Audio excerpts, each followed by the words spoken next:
Il était une fois un bûcheron et une bûcheronne qui avaient 7 enfants, tous garçons.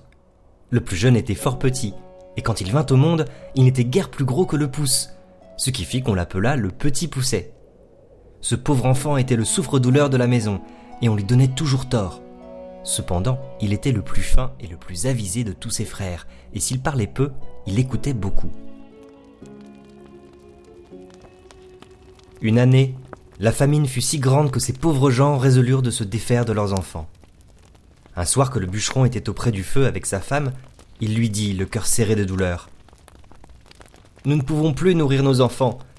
Je ne saurais les voir mourir de faim devant mes yeux, et je suis résolu de les mener perdre demain au bois. » Son mari avait beau lui représenter leur grande pauvreté, la bûcheronne ne pouvait y consentir. Elle était pauvre, mais elle était leur mère. Cependant, ayant considéré quelle douleur ce lui serait de les voir mourir de faim, elle y consentit et alla se coucher en pleurant. Le petit Pousset ouït tout ce qu'ils dirent, car il s'était levé doucement et s'était glissé sous l'escabelle de son père pour les écouter sans être vu. Il alla se recoucher et ne dormit point du reste de la nuit, songeant à ce qu'il avait à faire. Il se leva de bon matin et alla au bord d'un ruisseau où il emplit ses poches de petits cailloux blancs.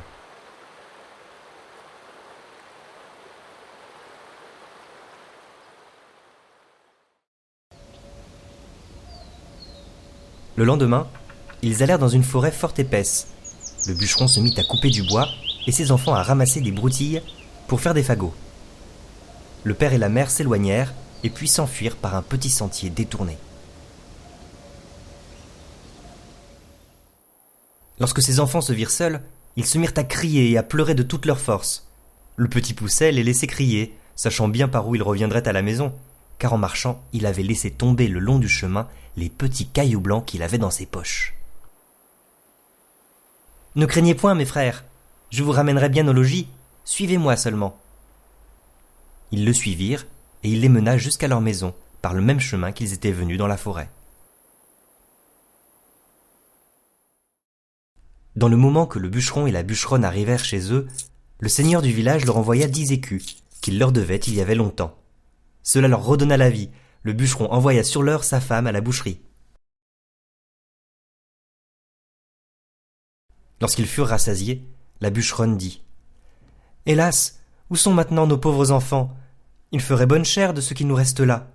Que font-ils maintenant dans cette forêt ? Hélas, mon Dieu, les loups les ont peut-être déjà mangés. » Elle le dit si haut que les enfants qui étaient à la porte, l'ayant entendu, se mirent à crier tous ensemble: « Nous voilà, nous voilà !»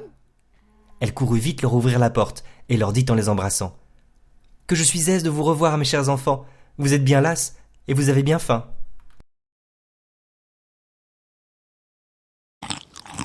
Ils se mirent à table et mangèrent d'un appétit qui faisait plaisir au père et à la mère.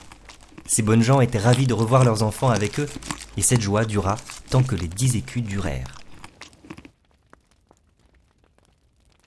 Mais lorsque l'argent fut dépensé, ils retombèrent dans leur premier chagrin et résolurent de perdre encore leurs enfants.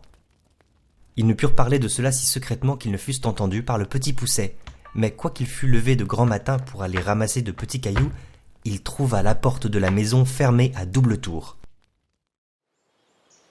Il ne savait que faire. Lorsque la bûcheronne leur ayant donné à chacun un morceau de pain pour leur déjeuner, il songea qu'il pourrait se servir de son pain au lieu de cailloux, en le jetant par miettes le long des chemins où il passerait. Le père et la mère menèrent leurs enfants dans l'endroit de la forêt le plus épais et le plus obscur, et les laissèrent là. Le petit Pousset croyait retrouver aisément son chemin, mais il fut bien surpris lorsqu'il ne put retrouver une seule miette qu'il avait semée. Les oiseaux étaient venus qui avaient tout mangé. Les voilà donc bien affligés, car plus ils marchaient, plus ils s'égaraient. La nuit vint, et il s'éleva un grand vent qui leur faisait des peurs épouvantables. Ils croyaient n'entendre de tous côtés que les hurlements de loups qui venaient à eux pour les manger. Le petit Pousset grimpa au haut d'un arbre pour voir s'il ne découvrirait rien. Ayant tourné la tête de tous côtés, il vit une petite lueur bien loin, par-delà la forêt.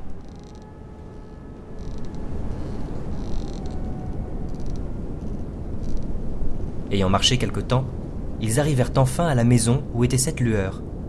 Ils heurtèrent à la porte, et une bonne femme vint leur ouvrir. Hélas, mes pauvres enfants, savez-vous bien que c'est ici la maison d'un ogre qui mange les petits enfants ? Hélas, madame, les loups de la forêt ne manqueront pas de nous manger cette nuit. Nous aimons mieux que ce soit monsieur qui nous mange. Peut-être qu'il aura pitié de nous si vous voulez bien l'en prier. »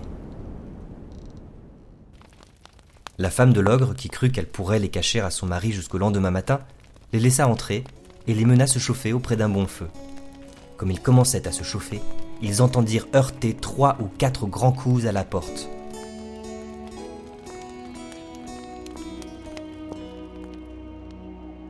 Aussitôt la femme les fit cacher sous le lit et alla ouvrir la porte. L'ogre aussitôt se mit à table. Il flaira à droite et à gauche. « Je sens la chair fraîche. Il y a ici quelque chose que je n'entends pas. » En disant ces mots, il se leva de table et alla droit au lit. « Ah, voilà du gibier qui me vient bien à propos pour traiter 3 ogres de mes amis qui doivent me venir voir ces jours-ci. » Il les tira de dessous le lit, l'un après l'autre. Ces pauvres enfants se mirent à genoux, demandant pardon, mais ils avaient affaire au plus cruel de tous les ogres qui, bien loin d'avoir de la pitié, les dévorait déjà des yeux et alla prendre un grand couteau. « Mais vous avez encore là tant de viande, » reprit sa femme. « Un veau, 2 moutons et la moitié d'un cochon. »« Tu as raison. Donne-leur bien à souper afin qu'ils ne maigrissent pas et va les mener coucher. » Pour l'ogre, il se mit à boire, ravi d'avoir de quoi si bien régaler ses amis. Il but une 12aine de coups de plus qu'à l'ordinaire, ce qui lui donna un peu dans la tête et l'obligea de s'aller coucher. L'ogre avait 7 filles. Elles étaient toutes 7 dans un grand lit, ayant chacune une couronne d'or sur la tête. Ces petites ogresses avaient une fort grande bouche, avec de longues dents fort aiguës. Elles n'étaient pas encore méchantes, mais elles mordaient déjà les petits enfants pour en sucer le sang. Il y avait dans la même chambre un autre lit de la même grandeur. Ce fut dans ce lit que la femme de l'ogre fit coucher les 7 petits garçons.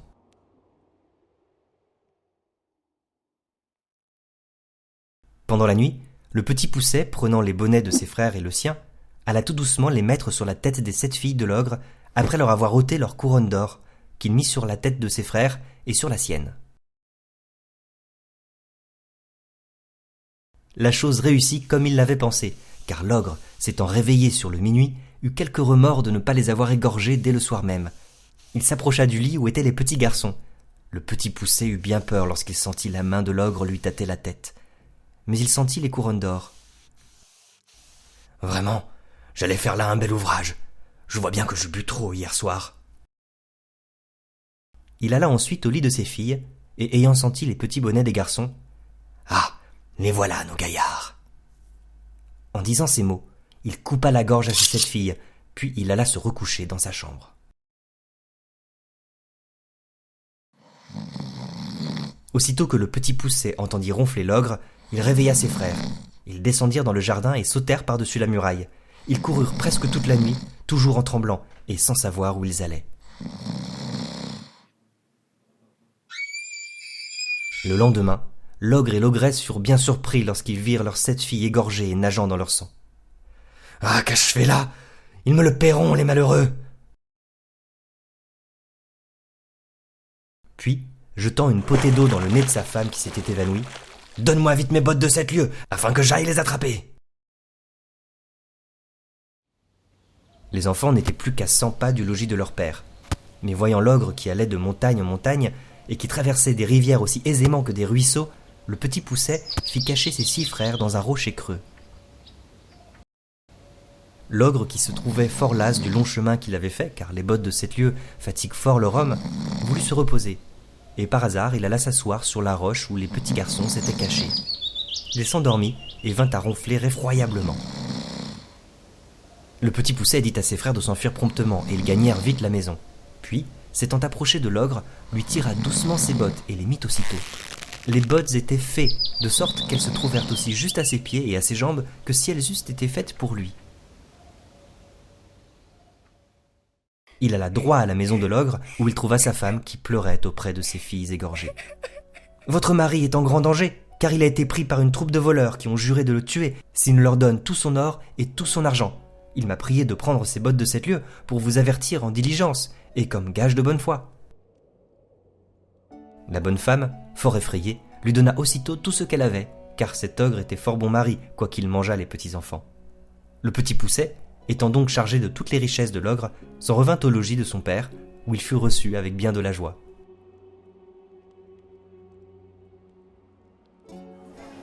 Il y a des gens qui ne demeurent pas d'accord de cette dernière circonstance, et qui prétendent que le Petit Poucet n'a jamais fait ce vol à l'ogre.